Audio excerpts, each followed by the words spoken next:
अस्सलाम वालेकुम।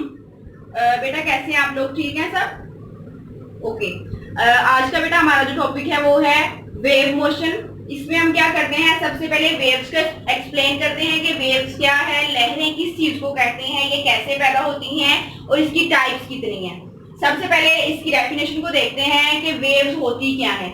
वेव किसी भी वास्ते या मीडियम में पैदाशुदा खलल को कहते हैं। खलल क्या चीज है? डिस्टर्बेंस। जब तक ये खलल या डिस्टर्बेंस पैदा नहीं होगी तो वेव्स का सवाल ही पैदा नहीं होता। वेव्स तब तक पैदा नहीं होंगी जब तक खलल जो है उसमें पैदा नहीं होगा। ठीक है, जैसे अगर टब में पानी हमने रखा हुआ है, पानी बिल्कुल हरकत नहीं कर रहा, बिल्कुल रेस्ट में पड़ा हुआ है टब में पानी, लेकिन जैसे ही हम उसमें पत्थर फेंकते हैं तो क्या होता है, उसमें वेव्स पैदा होना शुरू हो जाती हैं। इसी तरह जो जब हमने आवाज पैदा करनी होती है तो हम किसी चीज को क्या करते हैं, बजाते हैं। जब हम किसी चीज को बजाते हैं तो उसमें वाइब्रेशन होना शुरू हो जाती है, जिसकी वजह से वेव्स पैदा होती हैं। तो हर किस्म की, हर टाइप की जो वेव है उसको पैदा होने के लिए क्या चाहिए होता है?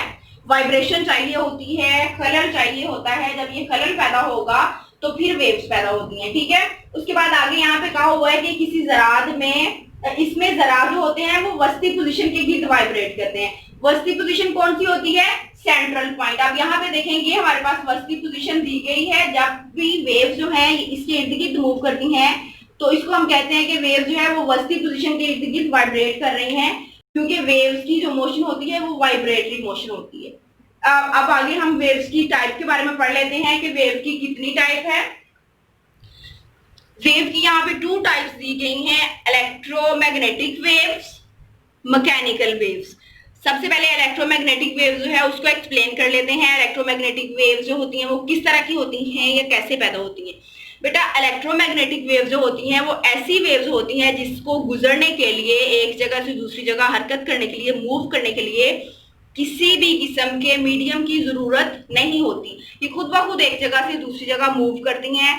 इसकी एग्जाम्पल में आ जाएगा एक्स रेज, इसकी एग्जाम्पल में आ जाएगा। इसके अलावा इसमें सूरज की जो शुआएं हैं वो आ जाएंगी। इसके अलावा इसमें लाइट की रेज जो है वो आ जाएंगी। ये जो रेज होती हैं इनको इलेक्ट्रोमैग्नेटिक रेज इसलिए कहा जाता है क्योंकि इनको गुजरने के लिए मीडियम की जरूरत नहीं होती।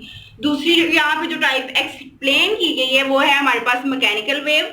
मैकेनिकल वेव ऐसी वेव्स होती हैं जिनको गुजरने के लिए मीडियम की जरूरत लाजमी तौर पे होती है। यहाँ पे मीडियम हमारे पास होगा तो ये वेव्स जो हैं वो एक जगह से दूसरी जगह मूव कर सकती हैं, अदरवाइज ये वाली वेव्स जो हैं ये हरकत नहीं कर सकती एक जगह से दूसरी जगह। इसकी एग्जांपल बेटा आ जाएगी, जैसे पानी की वेव्स हैं। पानी की वेव्स जो होती हैं उसको भी गुजरने के लिए मीडियम की जरूरत होती है। इसके अलावा इसमें आ जाएगी डोरी में पैदा होने वाली वेव्स, और इसके अलावा इसमें आ जाएगी स्प्रिंग में जो पैदा होती हैं वेव्स, वो भी मैकेनिकल वेव्स होती हैं। ठीक है, मैकेनिकल वेव्स की आगे 2 टाइप्स हैं, लॉन्गिट्यूडनल वेव और ट्रांसवर्स वेव्स। पहले लॉन्गिट्यूडनल वेव को देख लेते हैं कि ये किस तरह की होती हैं। लॉन्गिट्यूडनल, बेटा यहाँ पे वर्ड लॉन्गिट्यूडनल मींस यहाँ पे ऐसी वेव्स के बारे में बताया गया है जिसमें मीडियम के ज़रात की वाइब्रेटरी मोशन जो होती है वो वेव की मोशन की क्या होती है? पैरेलल होती है, मुतवाजी होती है। पैरेलल कब हम कह रहे होती हैं? जब 2 चीजें आपस में क्या होती हैं? एक दूसरे के आमने सामने होती हैं। इसमें ये दोनों जो यहाँ पे वेव्स बनाई गई हैं या यहाँ पे जो लाइंस लगाई गई हैं ये कभी भी एक दूसरे के साथ क्या करेंगी? मिलेंगी नहीं। कोई भी ऐसा पॉइंट नहीं आएगा जहां पे ये दोनों लाइंस जो हैं ये एक दूसरे को क्या करेंगी? टच करेंगी। ठीक है, तो लॉन्गिट्यूडनल वेव ऐसी वेव है जिसमें मीडियम के ज़रात की वाइब्रेटरी मोशन वेव की मोशन की क्या होती है? मुतवाजी होती है या पैरेलल होती है। इसके साथ ही इसके 2 पार्ट्स हैं, उसको भी एक्सप्लेन कर लेते हैं, फिर हम दूसरी तरफ जाएंगे। जो लॉन्गिट्यूडनल वेव्स होती हैं उसके 2 पार्ट्स होते हैं, 2 इसके हिस्से होते हैं। एक हिस्सा जो है हमारे पास है कंप्रेशन और दूसरा यहाँ पे है रेयरिफेक्शन। ठीक है, कंप्रेशन को पहले देख लेते हैं। कंप्रेशन मींस कंप्रेस होना, दबना। जब भी वेव्स पैदा होती हैं तो वेव का वो वाला हिस्सा जहाँ पे मीडियम के ज़रात बिल्कुल एक दूसरे के पास पास होते हैं, दबे हुए होते हैं, जहां पे हवा के एक हिस्से को वो दबा देते हैं, तो उस हिस्से को हम क्या कहते हैं? कंप्रेशन कहते हैं। ये नीचे इसकी डायग्राम बनी हुई, उसको देख लें जरा। ये वेव एक बनी हुई है, ये वाला हिस्सा जो है जहां पे बिल्कुल ज़रात एक दूसरे के बिल्कुल करीब करीब हैं या दबे हुए हैं, इसको हम कहते हैं कंप्रेशन। दूसरा जो इसका पार्ट है वो है हमारे पास रेयरफेक्शन। रेयरफेक्शन कौन सा हिस्सा होता है, बिल्कुल इसके उलट होगा कंप्रेशन के। ऐसा हिस्सा लॉन्गिट्यूडनल वेव का जहां पे मीडियम के ज़रात क्या होते हैं एक दूसरे से बिल्कुल दूर हट जाते हैं। जब हवा चल रही होती है या आवाज आ रही होती है लॉन्गिट्यूडनल वेव में साउंड वेव्स भी आ जाएगा। इसमें जब एक तरफ को वेव जो है वो मूव करती हैं तो एक हिस्से को दबा देती हैं। जो हिस्सा दबा हुआ होता है वो कंप्रेशन कहलाता है, और जो बाकी पीछे हिस्सा होता है जिसमें ज़रात एक दूसरे से दूर होते हैं उसको हम क्या कहते हैं, रेयरफेक्शन कहते हैं। ठीक है। अच्छा जी, दूसरी इसकी टाइप आप देख लेते हैं। दूसरी इसकी टाइप है ट्रांसवर्स वेव्स। ट्रांसवर्स वेव जो है वो बिल्कुल इसके उलट है लॉन्गिट्यूडनल के। इसमें हम क्या कहेंगे, इसमें हम कहेंगे कि ट्रांसवर्स वेव जो होती हैं वो ऐसी वेव होती हैं जिसमें मीडियम के ज़रात की वाइब्रेटरी मोशन वेव की मोशन की क्या होती है, अमुदन होती है। अमुदन यहाँ पे क्या आ जाएगा, अमुदन हम किस चीज को कहते हैं, जब ये वाला एंगल इनके दरमियान में आ जाएगा, जब ये वेव जो हैं वो एक दूसरे के परपेंडिकुलर हो जाएंगी तो इसको हम कहते हैं ट्रांसवर्स वेव्स। ठीक है।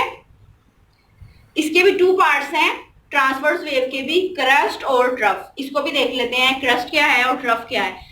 ये देखें यहाँ पे वेव की डायग्राम बनी हुई है। तो वेव के वो वाले हिस्से जो वस्ती, ये क्या है इसकी सेंट्रल पॉइंट या वस्ती पोजीशन जहां से वेव पैदा होना शुरू हुई थी।